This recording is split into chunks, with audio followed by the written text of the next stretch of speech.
First off, I've been thinking, and I think Easter is the weirdest holiday because it's like a religious celebration that they've cut with a bunny that gives you candy. And I feel like I want that for more religious holidays. I want all of America to celebrate Ramadan, but it's like a month where like a giant friendly crocodile like brings you cheeseburgers. Right.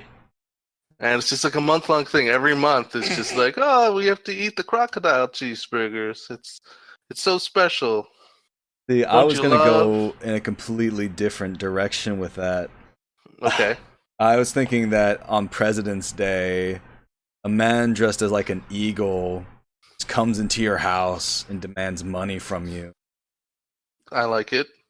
No, it's like this is just an excuse for like furries to take over every single holiday. It's like I see now. This is the furry. insidious. This is the furry conspiracy. I think a friend of mine brought up like this furry conspiracy. Let me look it up. Furry feline world order. But it's a good concept. I like that every holiday now has like a football mascot. To me, it's specifically important that we add this to all the religious holidays. Oh, I see. Just like a Yom Kippur, Kippur. The Passover otter. I was just thinking an otter.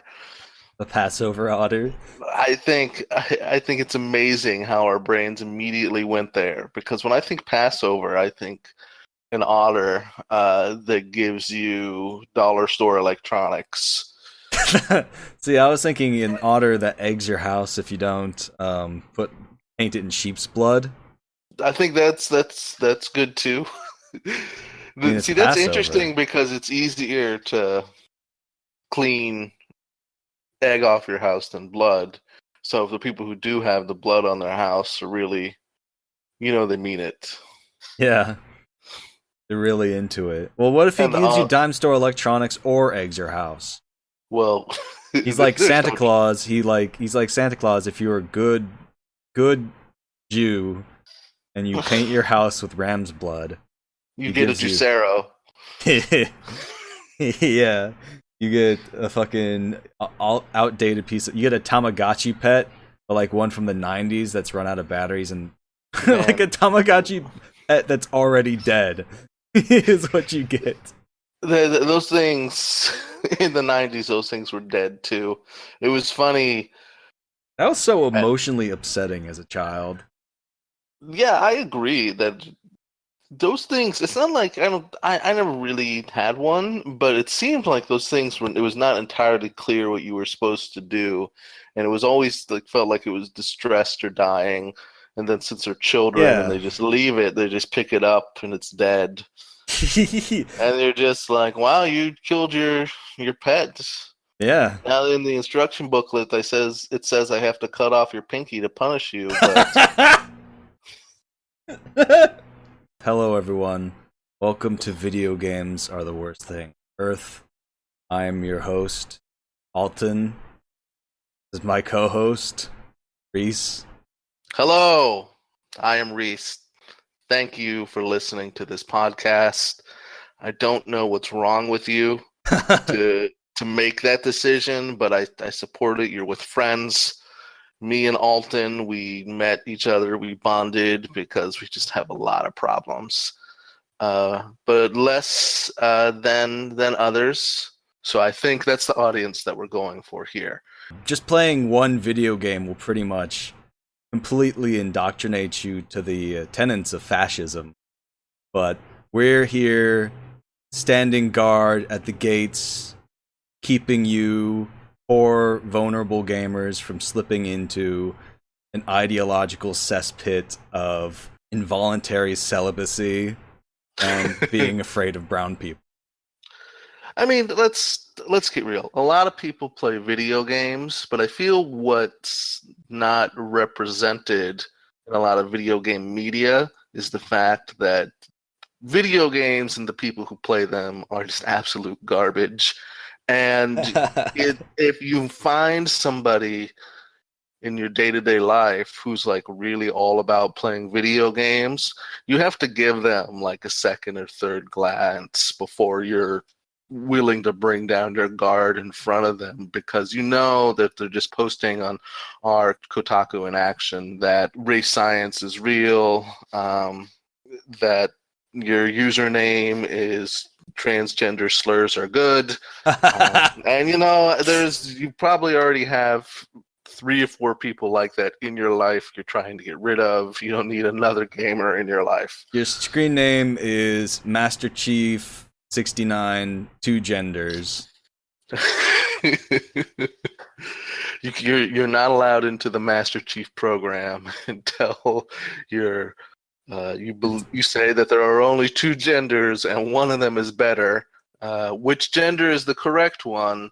There is a right answer to get into the suit that jacks you off. Yeah. Yeah.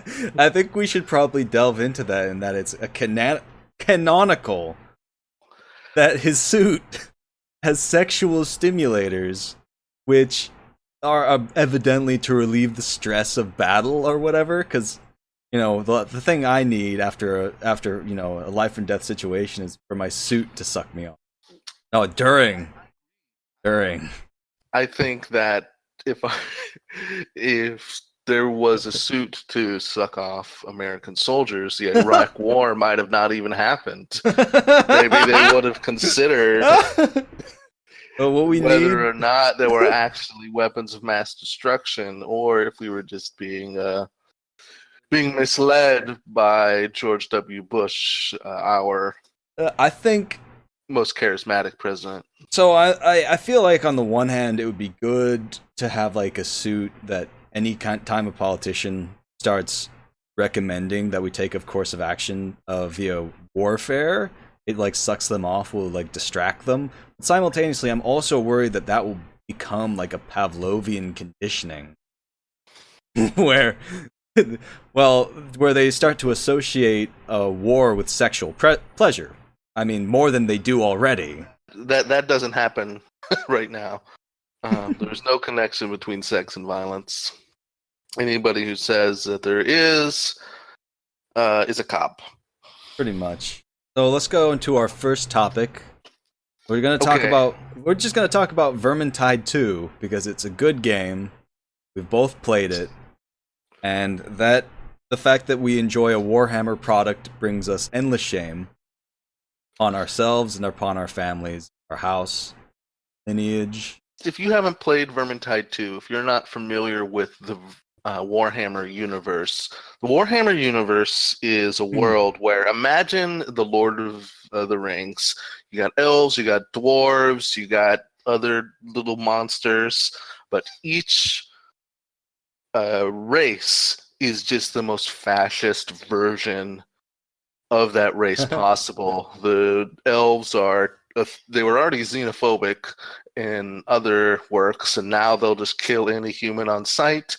The humans want to purge any and all heretics. Magic is bad, etc. They have this very fascist, feudalist kind of empire, and interestingly is the humans and the dwarves do get along. Their views are in alignment, and if the dwarves and the humans can work together to get rid of the Beastmen or the Northlanders. I forget what else they hate. They hate everybody. Everybody hates everybody. They're fascists. Right. But in Vermintide is a part of the Warhammer universe where Warhammer decided that since they couldn't copyright elves and dwarves, oh boy, they were going to just end the entire world. And the way that happens is that these rat creatures just start covering the earth. And I'm not super in on the lore. There's something to do. There's some kind of chaos demon involved. The stars and planets are aligning, and it's bringing to power the chaos gods. Chaos gods are the most powerful they've ever been in centuries, And they're using the occasion basically to invade Earth or Terra or And whatever it's called. exactly. And so in the game, you play a motley crew of warriors having to fight through the rats that have just overtaken all of what is basically Western Europe. As an aside, I think we're getting too bogged down into like the mechanical details of this game. We need to really I just want people to understand what we're talking about. right. And when once we jump into the most important aspect of this, which is which character reflects who we are, and which characters reflect who we see in the world today. Right. It's the problem is that that's a joke we came up with like last night when we were talking about doing the pilot, and now it just feels wrong to reuse that joke. I mean, the problem is that I don't have a lot of. I feel like I don't have a lot of material. I think it's funny to call different people the fat wizard enemy. Hail Scourge Burble Skew. Burble spew. Yeah. You know, like we said, it was he's in appearance, he's Steve Bannon, but in soul, he's Ted Cruz. I mean, I would argue that in appearance that we could make the Ted Cruz comparison work. I mean, absolutely. Like the way that Ted Cruz's awful fat face just looks like it's melting off of his skull, like he's been burned. I mean, he's hideous. What's that description of the fairly famous description of him? Like a melted wax jizz candle? Sounds about right. It's one of those rare occasions where the person on the inside is like perfectly reflected on the outside. That Ted Cruz is like this gross, neocon,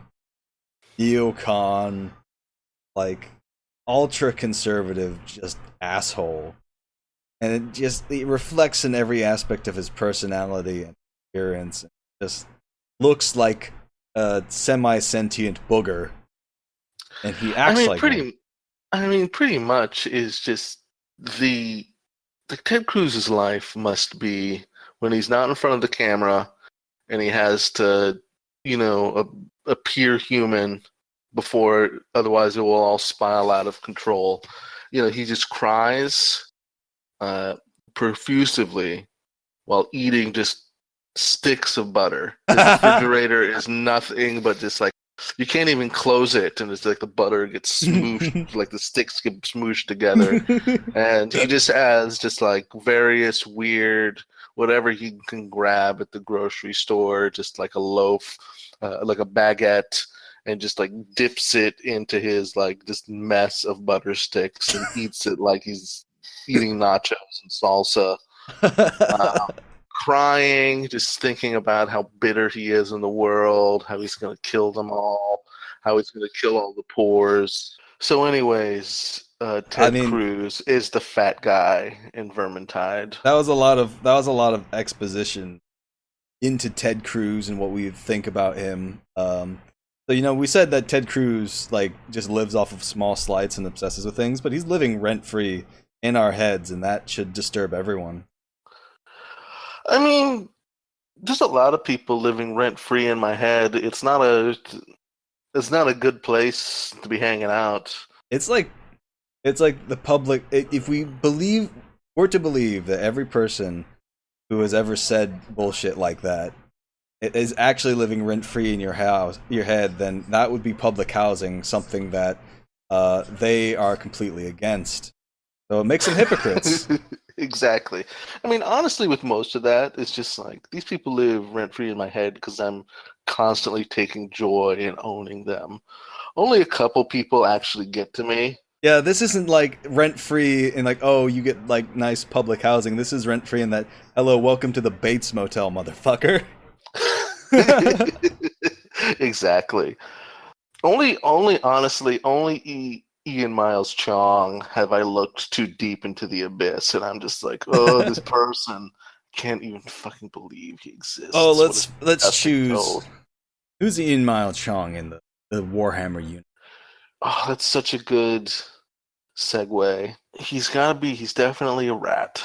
He could definitely be like some kind of rat, but I honestly think that if we're gonna put him as a high above esteem in the tiers of just people who are just inordinately just gross, he is Chaos God Nurgle. What is Nurgle in the Warhammer world? Nurgle, also known as the Plague Lord, is the chaos god of disease, decay, death, and destruction. In particular, the emotional despair in mortals empowers him. Honestly, I think Ian Miles Chong should sue the Warhammer universe. Like I obviously I don't support him, but fair is fair. I think that is probably like one of the greatest sentences just to sum up both Nurgle and Ian Miles Chong. The emotional despair of mortals empowers him, including himself. In his mortal form, Nurgle takes the shape of a large, bespectacled lad covered from head to foot in ants. So here's my pitch. I think that's a good one, but here's the great Ian Miles Chong, which rat is he debate. Right. He is the Packmaster because the Packmaster is a rat that has like a hook and it'll get a hold of you and pull you away from your party members, which can be very troublesome during hordes. You got to kill them immediately. But it's a pointless, weak, small rat that uses the power of technology to be much more than he is. To be much more annoying than he should be. Much more annoying and divide us because instead of working together to achieve the goals of the left, whatever those may be, we all definitely agree on them. We all just share owns on Ian Miles Chong. Like the minute can't focus. Like, imagine that the party is like the disparate factions of leftism. You know, you got like obviously Saltspire's a tanky, obviously. Yes. Sienna's anarchism. I would say Kruber's probably democratic socialism because he's very nice. He's a very nice soft boy. And I don't know. We just just imagine those are all the various left factions. The instant one of them gets attacked by Ian Miles Chong, or in this case, a Packmaster, everyone turns to just own the Packmaster. But I think that's an interesting metaphor that you just bring up, because I think that I was thinking that Vermintide is sort of an allegory for accelerationism. It's all these separate factions that would never get along until things get so bad that we all live together and share our food and have one common purpose in our castle on the cliffs. And the elf and the dumb white guy. Oh, elves are definitely left com. Oh, absolutely. But what are dwarves? Libertarian socialists? Maybe. I don't know. I don't know if the dwarf necessarily embodies, like, he's too... Here's the thing about the dwarf. He's too lighthearted and fun to be any particular leftist ideology. Because when you get right down to it, the thing that we on the left are completely against is fun. I would agree. Fun is problematic. It's ableist. Yeah. Some people don't even have fun. And in solidarity some people with those can have people, fun. we choose not to. Exactly. We have. I have not had fun in 25 years. I had fun in my pre-woke period. Those days are put in the black book of never to be spoken of again. I just like the idea of a black book where you're like, I'm gonna write this down, and then you can't talk about it. No, don't write my name in there, you piece of shit. Or like a Death Note thing. The problem is, like, the Death Note thing. If you're writing like your autobiography in Death Note, what happens? Like 1992, I was born, and it's like, oh, I put that date into the death book, so I guess 25 years ago, you're dead. The Death Note has like a lot of rules, is what I thought was. Yeah, that's true. It's true. So I think I think if you just the first time you wrote your name, it probably would just trigger, and then just kill you in the next couple days. I forget how it worked. Probably. Anyway, we're getting very off topic. No, let's talk about Death Note a second. Oh boy. Because one thing I did appreciate about Death Note, the only thing is that in the first episode, like a lot of fiction, either would be like some struggle. Who do I kill? Why do I want to? It's just that more thing. In that first episode, he's just like, I'm gonna start filling this book the fuck up, and just writes like 30, 40 names, and he's just like, I'm just gonna kill criminals who've already been safely. We've already been like convicted and caught. Exactly. And I gotta be honest with you, that is the most basic bitch use of the Death Note I could possibly imagine. Which is why I turned it off in disgust, is because I have no room for basic bitches in my life. Indeed. That was an interesting anecdote. You're welcome. That's what I'm here for. I watched the anime because somebody told me, because I don't watch a lot of anime. Right. I'm sorry to betray our fans, but somebody said the Death Note anime was really good. Yeah, cover the ears of your body pillow, nerds. Here comes our opinions, our hot takes on anime. But the second that that chick whose like entire personality trait that she was in love with our like dour bitch, like death god, is, and she's also a model, etc., etc. Like, listen, I love sexism, but be original. Be original. It's very patently obvious to everyone reading that this is some kind of like masturbatory like fantasy. Like, what if this kid who was really mad got a book that he could write the names of everyone he wanted dead, and also the hottest girl at school was attracted to him, and no one ever told him that he smelled like Cheetos. I agree wholeheartedly. That's why I'm the only person on Earth that likes the live-action Death Note movie, because to me, it's just as stupid as the anime. But Willem Dafoe is the Demon Man, and to me, that's like that's one better than the anime. I like it. I had no idea that the live-action version actually had fucking Willem Dafoe in it. Now that I know that sounds like 10 times better. It's extreme. To me, it's extremely funny in the dumbest way, which is like the only joy I can get from watching media anymore, because the internet and video games have broken my attention span. So to me, 10 out of 9 stars. Give it a look-see. Nice.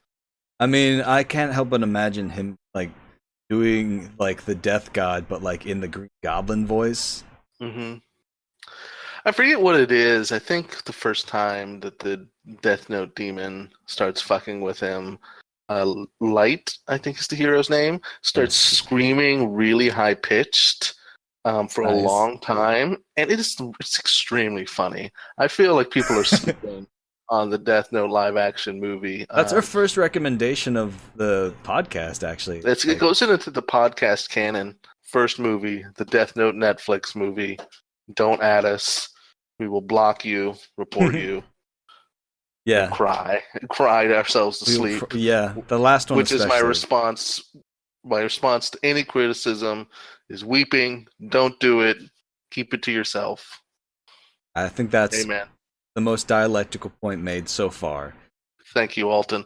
So we have now officially broken the barrier from video games to anime. So now we will, in all future episodes, be bitching about anime, or maybe even talking about like the one anime we like. Who knows?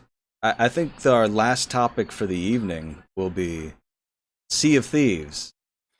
Sea of Thieves. Otherwise known as a decent game caught in the fucking tentacles of Microsoft's shitty service.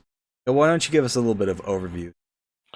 Well, I think that you're fairly accurate in this whole thing. The Microsoft appendage in your orifice element of the game is by far the worst part of it. It is extremely irritating to deal with, top to bottom. But that said, I kind of love the game. I do think that the complaints about the level of content don't apply to me specifically because once you do get in there and you're just cruising with your buds, you know, imbibing substances, screeching about the problems in your life. You know, it's just nice to look at the waves, and you hit an island, and you get some treasure, and then some idiot child rams your boat, and you lose it all. You know, it's just whatever. It's just a Zen experience. You're having fun. You're drinking. You're playing Wire to the Valkyrie on your accordion. And that's all I've ever wanted from a video game, is to be able to do all of those things specifically. It's fun, and I've played it for a bit, not as much as Reese. I think the thing is, while it is enjoyable, most certainly with friends, it's pretty much almost only as enjoyable as the friends that you have with you. Like, it's like this game that's composed entirely of other people. You know, it brings people together and creates a structure for interactions to take place, and that's like it almost. Like, I mean, I would agree with that, and I think that that is absolutely. I would say that that's its strength as well as its weakness, because if there was like a whole built up like pirating progression system, I think in some ways it'd be more appealing. I agree that it's kind of pointless to sail by yourself, although you can. I think that the small ship is set up in such a way that it's not a big deal. But I agree it's only really fun when you have like a crew of people together and you're just because it's not even like the treasure matters. All it buys are cosmetics you can't even see because it's a first person game. You know, it doesn't matter at all. And that's its strength to me. It's like it's a really beautiful game. It's probably the best water I've ever seen in a game. Um, and I just find that to be engaging in a way because I like playing with my buddies, playing with you and the other people we shall not dox that we play with. I feel as though maybe it's just not really the game for me because it's like I enjoyed playing it, but I don't know. Like, I can look at it and objectively realize that this is like really empty. There's not a lot going on here in terms of like, there's not really a story or a coherent world. It's like you go out into this pretty beautiful wilderness that's like incredibly beautiful, but the most shallow thing. It's just pretty waves and like treasure chests and skeletons. I think that's mostly correct. I would say that there is an atmosphere. I think that there should be more of it, and I'm sure that they'll add it. But it's okay that there's a different kind of experience, and I do think that it works for a lot of people because, like you said, it's a place to have fun with your friends, and I think that that take on the sandbox gameplay I think is a good building block for a game, and just driving the ship and finding the treasure and goofing off and fighting people while you do it. Like it feels different than a lot of games. I think it's a good starting point. So something else I want to bring up in terms of the Sea of Thieves is have you heard about the big controversy? That's I joined the Sea of Thieves Discord to ask about like a bug I was having, and I Right. could not type words because it would immediately scroll up from all the arguments. There's a streamer who apparently like made no effort to learn how to play the game. He doesn't know how to block. And this isn't a game where you that's difficult to learn. There's very little Right. in terms of like stuff you can do. He would just and he would just have people invite him to their parties where they would turn in treasure, and then he would go to the next person, and he just leveled to what is called pirate legend. Oh boy. And so he's the first pirate legend in the game, which accords him some kind of like special mention or celebrity in the world. And because he didn't get it legit, the subreddit and the Discord are losing their fucking shit. With the arguments being, I would say there's kind of three different arguments where it's exploiting, he should be banned, Right. is one end of the spectrum. The kind of middle end of the spectrum is like, yeah, it's kind of lame, but there's a game called Sea of Thieves with pirates thinking around corners. You know, it's tough to fault him. You know, he'll be number one legend with an asterisk. And on the other side, we kind of had the ANCAP attitude where everything is valid. You know, you just hate his success. Poor people should be killed. That's the other end of the Sea of Thieves opinion spectrum. So I don't know. What's your reaction to this? First off, it's interesting in that I think nobody should care this much about video games, because it's inherently like this meaningless, absolutely meaningless title or designation, and the fact that other people are upset about it makes it like 10 times funnier. Like I think that this is, I was only half paying attention because at some point I zoned out because it was about the most ridiculous thing I think I've ever heard. But it sounds to me like all these people who are getting upset are probably in the right.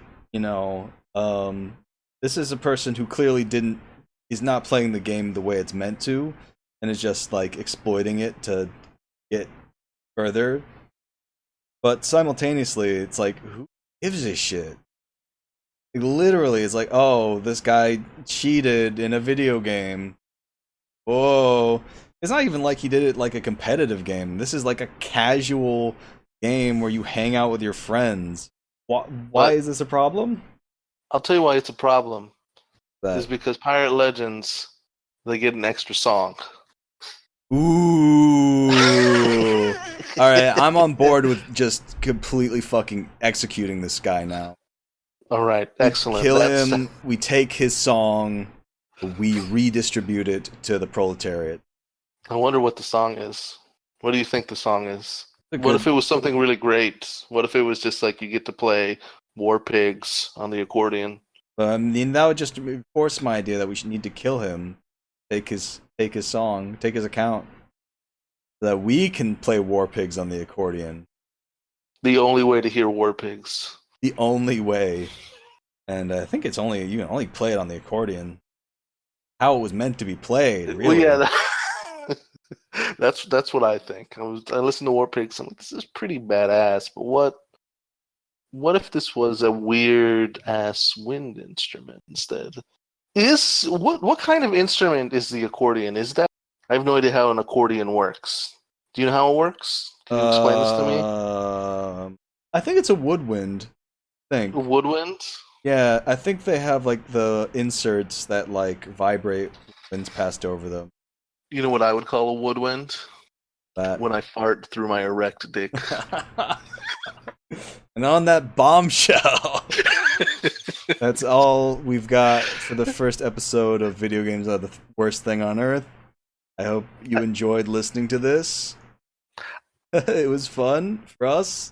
We'll see. I think it was a big success because I think that if anybody was on the offense after listening to us, they must think video games are the worst thing on earth. Our thesis is proven. Pretty much. We've conclusively ended the argument once and for all. That now the centrists have all been knocked off their fences. They've come to huddle with us in the gloomy quagmire of knowing that video games are all inherently bad.